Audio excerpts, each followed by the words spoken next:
Once upon a time, there was an Indian man who had 4 wives. According to the social system and circumstances of ancient India, it was possible for a man to have multiple wives. It was also not uncommon, in the Heian period of Japan, for a woman to have multiple husbands. The Indian man was very ill and nearing death. At the end of his life, he felt extremely lonely, and it was then that he decided to ask his first wife if she would accompany him to the other world. "My beloved wife," he said, "I have loved you day and night, and I have cared for you all my life. At this moment, as I am about to die, please tell me if you would come with me wherever I go after my death." He hoped that his wife would answer yes, but she said, "My dear husband, I know that you have always loved me, and now you are going to die, but this is the moment when I part from you. Goodbye, my love." He then called his second wife to his deathbed and begged her to follow him and said, "My dear second wife, you know of my love for you.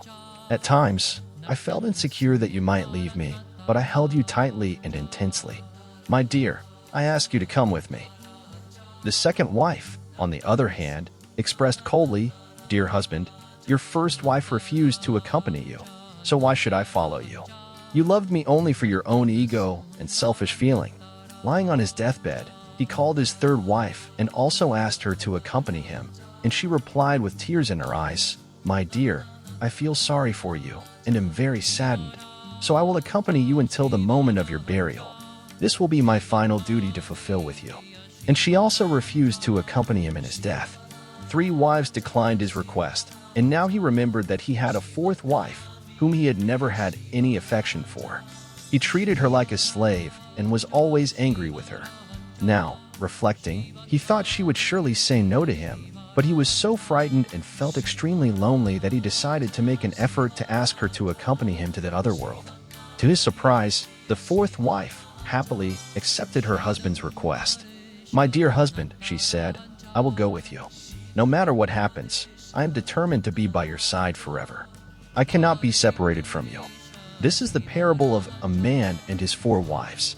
The Buddhist Sakyamuni concluded this story with the following words: "Every man and every woman have 4 wives or husbands." What do these wives in this tale represent? The first wife is our body. We love our body day and night. In the morning, we wash our face, choose our clothes and shoes, and dress ourselves.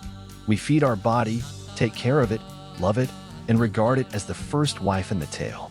But unfortunately, at the end of our lives, the body, the first wife, cannot accompany us in our moment of death to the other world. As it is said, when the last breath leaves our bodies, the healthy color of our faces fades away, and we lose this appearance of radiant life. Our dear ones and friends may mourn our death, but they can do nothing about it. Then, our body is cremated, and all that remains is nothing more than white ashes. This is the fate of our body. What is the meaning of the second wife? The second wife represents material things, our wealth, money, properties, fame, social position, and employment that we struggle hard to acquire. We are attached to these material possessions. We are afraid of losing all these things and always desire to get more and more. There is no limit. At the end of our lives, such possessions cannot come with us at the moment of our death. Whatever fortune is accumulated and earned, we simply leave it here. We come into this world with empty hands, and during our lives, we nurture the illusion that we have truly acquired a great fortune. At the moment of our death, we also depart with empty hands. We cannot take such material fortune with us, just as the second wife told her husband, "You held me and cared for me out of your ego and selfish feeling. Now is the time to say goodbye." We all have a third wife. This is the relationship we have with our parents, siblings, relatives, friends, and society in general. They will only accompany us until the moment of our burial, with tears in their eyes. They grieve and pity us for our death, but there is nothing more they can do.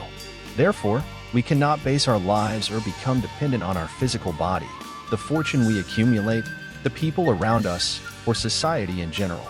We are born alone, and we die alone. There is no one and nothing that will accompany us at the moment of our death. Thanks for your audience. Please don't forget to subscribe to the channel, leave your like and share the video. Until the next.